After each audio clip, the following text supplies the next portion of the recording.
दोस्तों नमस्कार। आज 4 मई है और आज से ठीक एक महीने बाद यानी 4 जून को इस देश का किसान और नौजवान करीब करीब जैसे जैसे हालात बन रहे हैं उसमें वो जश्न मनाने की स्थिति में होगा। कोई अपने एमएसपी को लेकर झूम रहा होगा तो कोई रोजगार और बेरोजगारी की स्थिति में लाख रुपए सालाना की स्थिति को पूरा होते हुए देखते हुए झूम रहा होगा। लेकिन इस हालात के पीछे और किसानों और नौजवानों के इस चुनावी जज्बे के पीछे क्या हिंदुस्तान एक ऐसे दौर में खड़ा है, एक ऐसे मोड़ पर आकर खड़ा हो गया है जिस मोड़ पर हर 10 साल बाद जो इस देश में बदलाव की बुनियाद तैयार होती है, लोकतांत्रिक बदलाव की बुनियाद तैयार होती है, मुद्दों के नए सिरे से सामने आने की परिस्थितियां तैयार होती है और सबके केंद्र में अंततः इस देश का नौजवान जब खड़ा होता है तो यकीन मानिए आज की तारीख में नौजवान अकेले नहीं खड़ा है, नौजवानों के साथ साथ किसान भी खड़ा है। और इस पूरी कवायद में जिस गारंटी ने इन दोनों को एक साथ आने पर मजबूर कर दिया है और चुनावी हिंदुत्व की सियासत से टाटा बाय बाय करने जैसी स्थिति लाकर खड़ी कर दी है, तो वो परिस्थितियां निश्चित तौर पर राहुल गांधी और उनके इंडिया अलायंस ने पैदा की है। राहुल गांधी और कांग्रेस पार्टी की गारंटी ने पैदा की है और इंडिया अलायंस की परिस्थितियों ने पैदा की है कि आखिर रोजगार कब मिलेगा। अब नौजवानों के सामने जाति और धर्म ये मुद्दे कमजोर पड़ते जा रहे हैं। मुद्दा जाति जनगणना जरूर है और जाति जनगणना के पीछे याद रखिए सिर्फ ओबीसी समाज नहीं है बल्कि जनरल कैटेगरी और दलित आदिवासी तबका भी उस जाति जनगणना में अपने लिए अवसर देख रहा है। राहुल गांधी ने गारंटी तो दी, नरेंद्र मोदी की भी गारंटी की बात होती है, लेकिन जैसे ही भारतीय जनता पार्टी के लोग, कार्यकर्ता और नेता मोदी की गारंटी की बात करते हैं, यहां तक कि खुद प्रधानमंत्री मोदी भी जब मोदी की गारंटी की बात करते हैं तो जनता के बीच मंच के नीचे जो पहले खुसर फुसर होती है कि पहले नीतीश कुमार की गारंटी तो ले लें कि वो कब तक उनके साथ है, बाकी गारंटी तो 10 साल में वो पूरा नहीं कर पाए, तो फिर आगे कौन सी उनकी गारंटी है। एक गारंटी सिर्फ नीतीश कुमार के लेके दिखा दे कि क्या वो उनको अपने साथ रख पाएंगे। और जैसे ही मोदी की गारंटी की बात आती है लोगों की जुबान पर बेरोजगारी, महंगाई, ये सारी चीजें तो आती ही है, सबसे पहले नीतीश कुमार आकर खड़े हो जाते हैं। तो ये क्रेडिबिलिटी सत्ता की रह गई है। और भ्रष्टाचार और परिवारवाद के खिलाफ जो प्रधानमंत्री बयान देते हैं उसमें अजीत पवार, हसन मुश्रीफ जैसों का साथ लेने के बाद भ्रष्टाचार की बात तो छोड़ ही दीजिए। संभवी चौधरी, बिहार सरकार के मंत्री अशोक चौधरी की बेटी जो समस्तीपुर से चुनाव लड़ रही है, आज प्रधानमंत्री ने उन्हें अपनी बेटी कहकर संबोधित किया। यानी प्रधानमंत्री को संभवी चौधरी में परिवारवाद नजर नहीं आया। लोग हंसेंगे सुनकर, वैसे प्रधानमंत्री को लोग सुनकर हंसते हैं तो मुझे लगता है शायद प्रधानमंत्री पद की गरिमा बढ़ती होगी। आज दरभंगा में प्रधानमंत्री की यह हिम्मत नहीं हुई है, नरेंद्र मोदी की हिम्मत नहीं हुई है कि दरभंगा एम्स का जिक्र दरभंगा की धरती से कर सके, क्योंकि दरभंगा एम्स के मुद्दे पर एक बार उनकी छीछा लेदर हो चुकी है। दरभंगा एम्स बनकर तैयार हो गया, ये बात दरभंगा जाकर आज नहीं कर पाए। दिल्ली से भले ही कर दिया था एक बार और मीम्स बनने लगे थे क्योंकि एम्स की जमीन पर तो बकरियां चरती हुई दिखाई देती, खेत दिखाई दिए थे।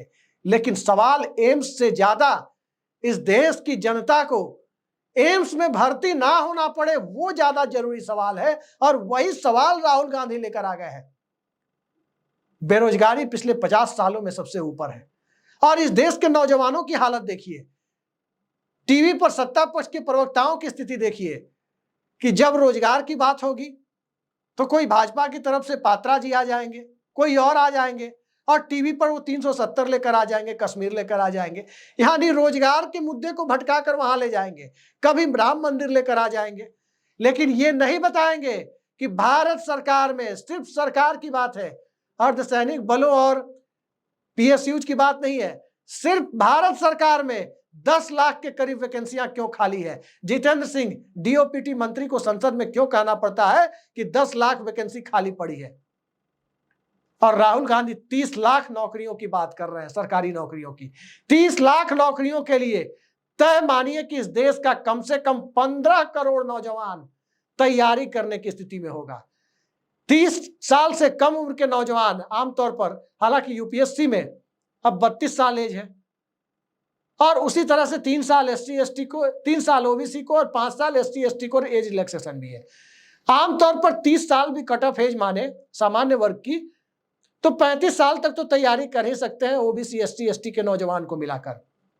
और यदि 30-32 साल के नौजवान और वोटर्स की ही बात करें जो 18 साल से लेकर के 32 साल के बीच में आते हैं, सिर्फ उन्हीं की बात अगर हम करें तो इस देश में उन वोटर्स की तादाद 25 करोड़ से ऊपर की है। भारतीय जनता पार्टी को तो कुल वोट ही उनके गठबंधन को 22 करोड़ मिले थे।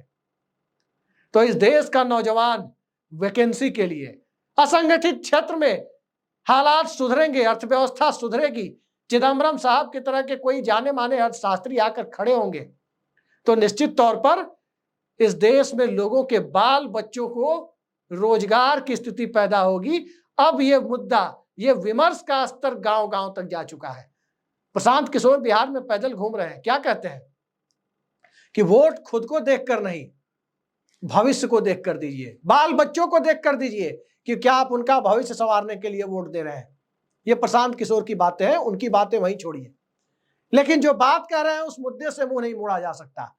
आज की तारीख में रोजगार सबसे बड़ा मुद्दा है, और ऐसा नहीं है कि वैकेंसी आएगी तो जिन्हें नौकरी मिलेगी उन्हें ही, कुछ कोचिंग भी खुलेंगे, वहां भी स्टूडेंट्स आएंगे, फोटो स्टेट वाले से लेकर कुक की दुकान भी चलेगी। और जब सरकारी क्षेत्र में बूम आएगा तो तय मानिए कि गाड़ी के 2 पहिए की तरह पब्लिक सेक्टर और प्राइवेट सेक्टर भी चलता है, प्राइवेट सेक्टर में भी बूम आएगा।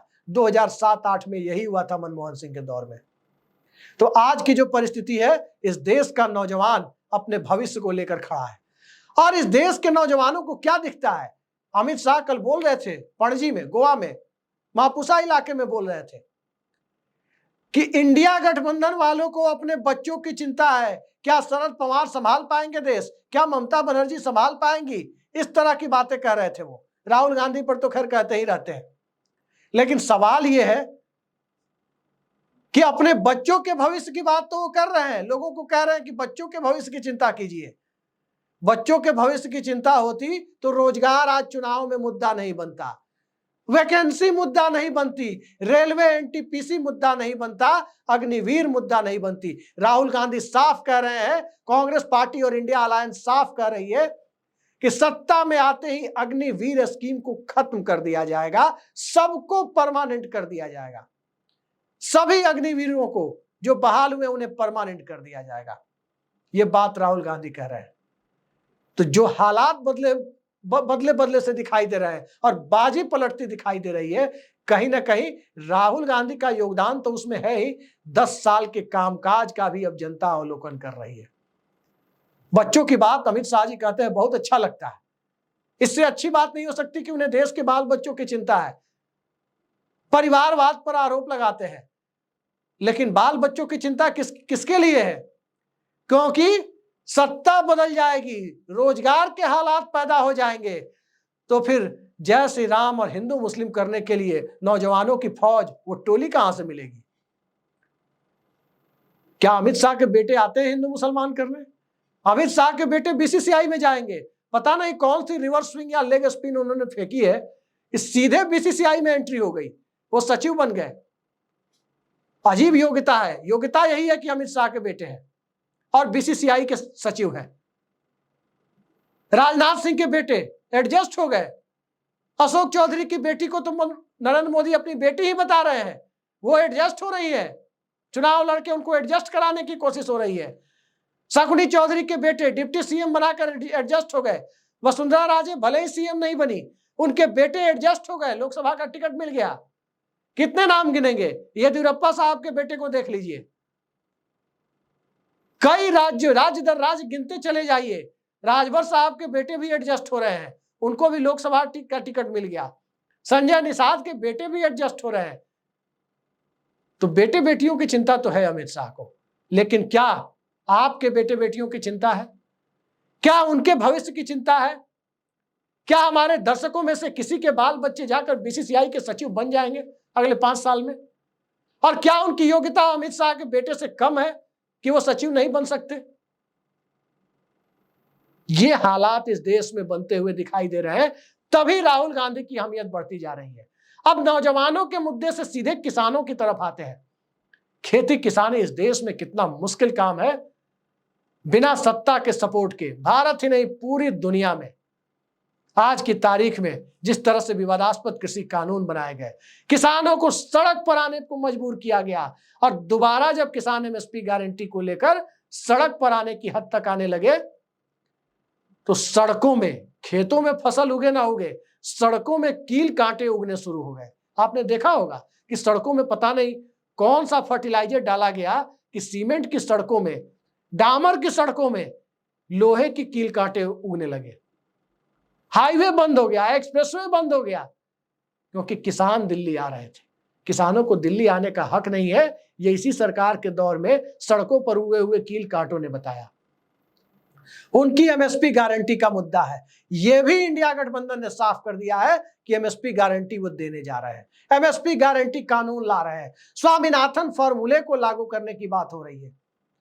तब सवाल उठता है कि जब ये दोनों मुद्दे हैं तो ओल्ड पेंशन स्कीम को लेकर भी सरकारी कर्मचारियों को आस जरूर है कि जब अशोक गहलोत की कांग्रेसी सरकार ने दिया, सुखविंदर सिंह सुक्खू की सरकार ने दिया, भूपेश बघेल की सरकार ने दिया, भगवंत मान की पंजाब सरकार ने दिया, यानी इंडिया गठबंधन की कई सरकारों में जब ओपीएस की वापसी करा दी, तो दिल्ली में भी हो सकता है। इस देश में सरकारी कर्मचारियों की तादाद 1 करोड़ के आसपास है। उनके परिवार के लोगों को जोड़े तो कम से कम 4 करोड़ वोटर होते हैं। जाति जनगणना एक बहुत बड़ा मुद्दा है, उस पर राहुल गांधी रोज बोल रहे हैं, लगातार बोल रहे हैं। और जिस प्रकार से राहुल गांधी के साथ अखिलेश यादव और तेजस्वी यादव ने बिसात बिछाई, जिस प्रकार से ममता बनर्जी ने बिसात बिछाई, और जिस प्रकार से दक्षिण में डीके शिवकुमार और एमके स्टालिन ने बिसात बिछाई, उस हालात को यदि आप देखने की कोशिश करें तो बिसात तो दिल्ली में भी आम आदमी ने बिछाई है, इंडिया अलायंस ने बिछाई है। और महाराष्ट्र एक ऐसे राज्य के रूप में सामने आ गया जहां बिसात बिछाने के लिए शरद पवार को और उद्धव ठाकरे को कोई मेहनत नहीं करनी पड़ी। वहां बिसात मोदी जी और अमित शाह जी ने खुद ही बिछा दी, सहानुभूति की लहर पैदा कर दी महाविकास आघाड़ी यानी इंडिया गठबंधन के पक्ष में।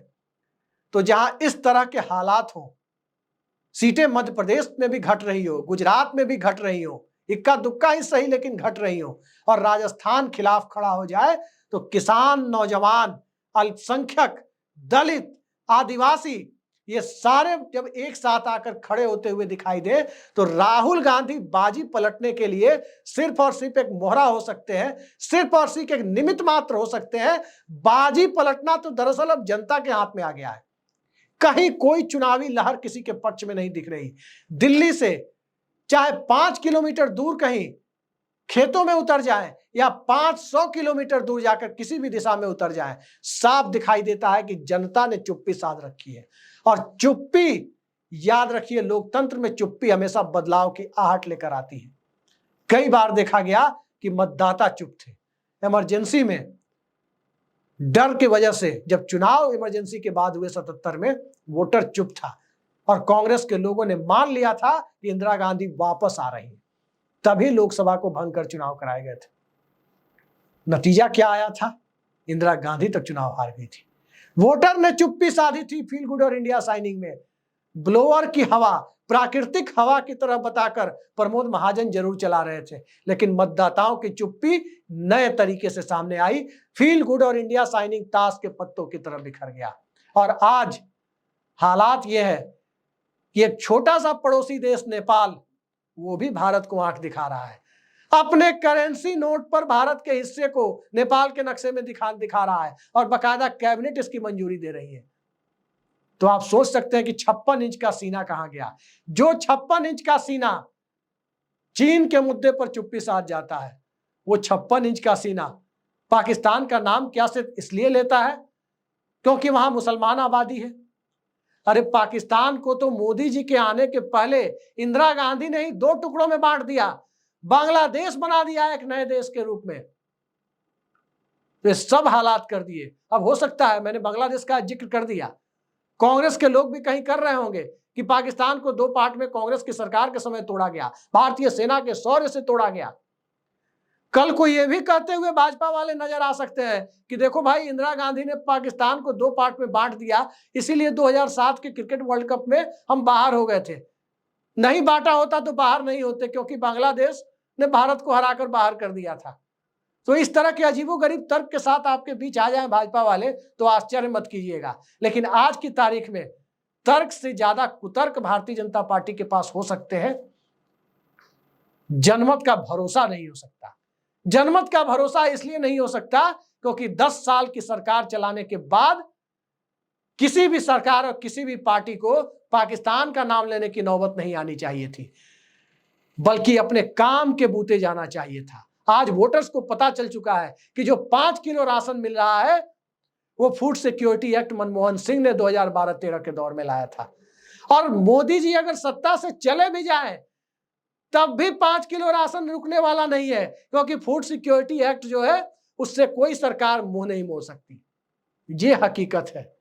तो आज की तारीख में राशन और वोट देने का माध्यम नहीं बचा है। अब वोट देने का माध्यम न तो राशन है और न ही भाषण है। अब वोट देने और लेने का माध्यम गारंटी है रोजगार की, महंगाई कंट्रोल करने की, किसानों की एमएसपी गारंटी की, ओल्ड पेंशन की और जाति जनगणना की। यही सबसे बड़ा मुद्दा है और इसी मुद्दे के साथ राहुल गांधी खड़े हैं। मल्लिकार्जुन खड़गे के रूप में संभवतः देश को पहला दलित प्रधानमंत्री देने की दिशा में इंडिया गठबंधन आगे बढ़ रहा है। तो देखते जाइए। अब जाकर के भारतीय जनता पार्टी 400 और 370 की बात नहीं कर रही है। जब से नीतीश कुमार ने 4000 सीटों की बात कर दी, भारतीय जनता पार्टी के लोगों की जुबान पे ताला लग गया है। पहली बार में स्लिप ऑफ टंग लगा। अब बीजेपी के लोगों को भी शायद लग रहा है कि 4000 सीटों की बात करके जो नीतीश कुमार कहीं कोई व्यंग तो नहीं कर रहे हैं। और दोस्तों, व्यंग जब घर के अंदर से आने लगे तो बाहर जमीन पर क्या हो रहा है उसका अंदाजा आप खुद ही लगा सकते हैं। आज के लिए इतना ही। नमस्कार।